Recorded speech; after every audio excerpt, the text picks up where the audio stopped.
Welcome to Unique Video. Remember to like and subscribe for latest videos.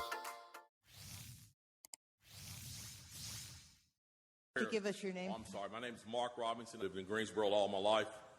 I didn't have time to write a fancy speech. I didn't have time to, I didn't have the resource of an English teacher to sit down and write a speech with at school today and be brought over here or practice or anything.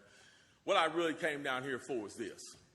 I've heard a whole lot of people in here talking tonight about this group and that group, and domestic violence, and blacks, these minorities and that minority. What I want to know is, when are you all going to start standing up for the majority? And here's who the majority is. I'm the majority. I'm a law-abiding citizen who's never shot anybody, never committed a serious crime, never committed a felony.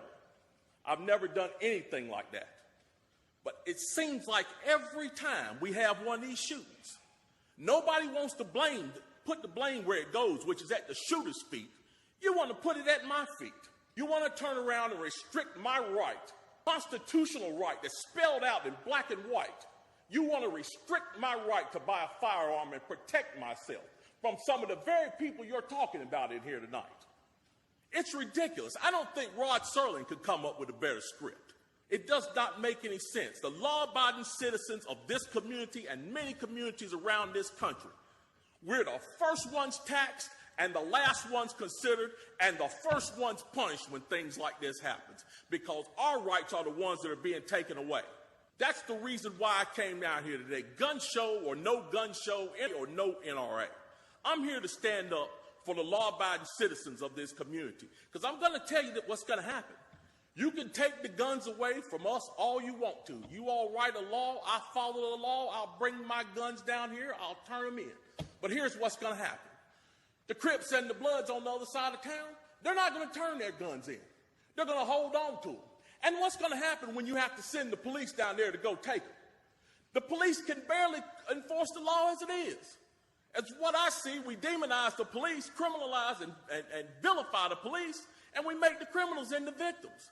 And we're talking about restricting guns? How are you going to do that when the police department's already hamstrung? You're not going to be able to go down here and take these guns from these criminals. So the criminals are going to hold on to their guns. They're still going to have them. They're still going to break in my house, and they're still going to shoot me with them.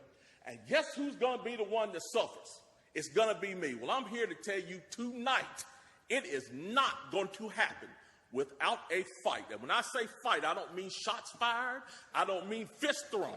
I'm going to come down here to this city council and raise hell just like these loonies from the left do until you listen to the majority of the people in this city. And I am the majority. The majority of the people in this city are law-abiding, and they follow the law, and they want their constitutional right to be able to bear arms. They want to be able to go to the gun show and buy a hunting rifle or a sport rifle.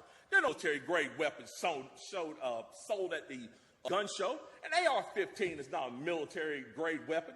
Anybody that would go into combat with an AR-15 is a fool. It's a semi-automatic .22 rifle.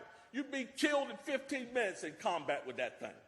So we need to dispel all these myths, and we need to drop all this division that we got going on here. Because the bottom line is, when that Second Amendment was written, whether the framers liked it or not, they wrote it for everybody. And I am everybody. And the law-abiding citizens of this city are everybody. And we want our rights, and we want to keep our rights. And by God, we're going to keep them, come hell or high water.